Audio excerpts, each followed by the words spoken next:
அன்பர்களே, சப்த கைலாய தலங்களிலே இரண்டாவது தலம் கரைப்பூண்டி ஸ்ரீ கரைகண்டீஸ்வரர் திருக்கோவில். இத்திருக்கோவில் திருவண்ணாமலை மாவட்டம் கரைப்பூண்டி என்னும் ஊரில் அமைந்துள்ளது. இந்த கோவில் 1500 ஆண்டுகள் பழமையானது. இங்கு சிவபெருமான் கரைகண்டேஸ்வரர் என்றும் அம்பாள் பாலசுந்தரி எனவும் திருப்பெயர் கொண்டுள்ளனர். செய்யாற்றின் தென்கரையில் அமைந்தவையால் இவ்வூர் கரைப்பூண்டி என பெயர் பெற்றது. போலூரிலிருந்து தேவிகாபுரம் செல்லும் சாலையில் 5 கிலோமீட்டர் தொலைவில் அமைந்துள்ளது. சோழர்கள், சம்புவராயர், விஜயநகர மன்னர்கள் இங்கு கோவிலில் பல திருப்பணிகள் செய்துள்ளனர். செய்யாறு வடக்கு நோக்கி பாய்வதால் இது காசிக்கு சமமாக கருதப்படுகிறது. தெற்கு நோக்கிய நுழைவு வாயில், அடுத்த மண்டபத்தில் ரிஷவாரூடர், விநாயகர் மற்றும் முருகன் ஆகியோரின் ஓவியங்கள் உள்ளன. கோவிலின் சுவர்களில் நந்தியின் படமும் உள்ளது. கரைகண்டீஸ்வரரும் பாலசுந்தரியும் கிழக்கு நோக்கி தனித்தனி சன்னதி கொண்டுள்ளனர். கருவறை கோட்டத்தில் விநாயகர், தட்சிணாமூர்த்தி, மகாவிஷ்ணு, துர்க்கை ஆகிய சன்னதிகள் உள்ளன. கருவறை வாயிலில் விநாயகப் பெருமானும் வள்ளி தெய்வ யானையோடு முருகப்பெருமானும் காட்சி தருகிறார்கள்.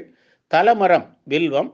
கோவிலுக்கு அருகில் வியாசராஜலால் நிறுவப்பெற்ற ஆஞ்சநேயர் சன்னதி உள்ளது.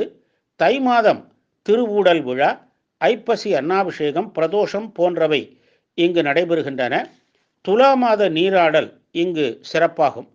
மக்கள் தங்கள் பாபம் அகலவும் தோஷங்கள் அகலவும் இறைவனை வேண்டுகிறார்கள். பிறவியாகிய கடலை கடந்து கரையேற வழிகாட்டும் கரைப்பூண்டி பாலசுந்தரி சமேத ஸ்ரீ கரைகண்டேஸ்வரரை வணங்கி பேரருள் பெறுவோமாக. அடுத்து சப்த கைலாயங்களிலே தென் பள்ளிப்பட்டு கைலாசநாதர் கோவிலை பார்ப்போம். இத்திருக்கோவில் திருவண்ணாமலை மாவட்டம் கலசப்பாக்கம் தாலுகாவில் உள்ள தென் பள்ளிப்பட்டில் அமைந்துள்ளது. இங்கு இறைவன் கைலாயநாதர் என்றும் இறைவி கனகாம்பிகை என்றும் திருநாமம் பூண்டுள்ளனர். இங்கு செய்யாறு வடக்கு நோக்கி பாய்வதால் இதுவும் காசிக்கு நிகரான தலமாகும். இறைவனும் இறைவியும் தனித்தனியே சன்னதி கொண்டுள்ளனர். மகான் சபாபதி சுவாமிகளின் அதிஷ்டானம் கோவில் அருகில் உள்ளது. இங்குள்ள கைலாயநாதர் யுக கணக்குகளுக்கு உட்படாத மூர்த்தமாகும். பார்வதி தேவிக்கு மகாவிஷ்ணு அந்தர்முகமாக இத்தலத்தில் வழிகாட்டியதால் இங்கு பள்ளி கொண்ட பெருமாளாக கோயில் கொண்டு விட்டார். ஆகவே இத்தலம் தென் பள்ளிப்பட்டு என பெற்றது. கைலைநாதர் சன்னதியில் அமர்ந்து தியானம் செய்தால் பெரும் சக்தி ஒன்று காலதேச வர்த்தமானங்களை கடந்து ஆறாக பெருகி கொண்டிருப்பதை நாம் அறியலாம்.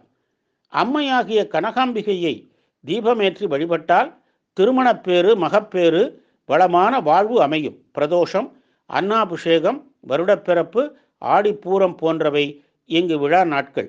நம் கவலைகளை களைந்து வாழ்வில் இனிமை கூட்டும் தென் பள்ளிப்பட்டு ஸ்ரீ கனகாம்பிகை உடனாய ஸ்ரீ கைலாயநாதரை வணங்கி அருள் பெறுவோம். சப்த கைலாயங்கள் அற்புதம் தொடரும்.